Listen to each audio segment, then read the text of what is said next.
Tirurangadi today news അപ്ഡേറ്റിലേക്ക് സ്വാഗതം. ഇനി എന്തിനു സ്വർണം വാങ്ങാൻ കാത്തിരിക്കണം? ചെമ്മാട് തോബ ജ്വല്ലറിയുടെ ഷോറൂം ഉടൻ സന്ദർശിക്കൂ. വാർത്തകൾ വിശദമായി. പള്ളിക്കത്താഴം IEC റോഡ് വർക്കുകൾ പുനരാരംഭിച്ചു. ജൽജീവൻ പദ്ധതിക്ക് വേണ്ടി 2 വർഷം മുൻപാണ് റോഡ് പൊളിച്ചു ഗതാഗത യോഗ്യമല്ലാതാക്കിയിട്ടത്.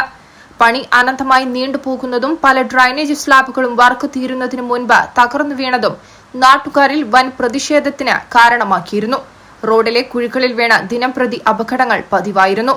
കൊടിഞ്ഞി പള്ളിയിലേക്കുള്ള വഴി എന്നതിനപ്പുറം നന്നമ്പ്ര പഞ്ചായത്തിലെ 21-ാം വാർഡിലുള്ള 500-ലധികം വീട്ടുകാരെ പുറം ലോകവുമായി ബന്ധിപ്പിക്കുന്ന വഴി കൂടിയാണിത്. ഈ സാഹചര്യത്തിലാണ് വർക്ക് നീണ്ടുപോകുന്നതിൽ പ്രതിഷേധിച്ച് നാട്ടുകാർ പ്രക്ഷോഭ പരിപാടികൾ ആസൂത്രണം ചെയ്ത് ജനകീയ കൂട്ടായ്മ രൂപീകരിച്ചത്. ഇതിനെ തുടർന്ന് 2025 ഒക്ടോബർ 21-ന് ചൊവ്വാഴ്ച വർക്ക് പുനരാരംഭിക്കുമെന്ന് കരാറുകാർ ഉറപ്പു നൽകിയിരുന്നു.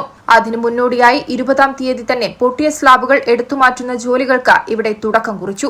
ഇതറിഞ്ഞ് ഓടിയെത്തിയ നാട്ടുകാർ ചൂണ്ടിക്കാണിച്ച പ്രകാരം സ്ലാബുകൾ മാറ്റി പുതിയത് വാർക്കുന്ന ജോലിയാണ് തുടങ്ങിയത്. ഉറപ്പില്ലാത്തതും പൊട്ടിപ്പൊളിഞ്ഞതുമായ 16ഓളം സ്ലാബുകളാണ് എടുത്തുമാറ്റിയത്. ഇന്ന് നാട്ടുകാരുടെ വൻ സാന്നിധ്യത്തിനിടയ്ക്ക് റോഡിന്റെ കോൺക്രീറ്റ് വർക്കുകളും ആരംഭിച്ചു.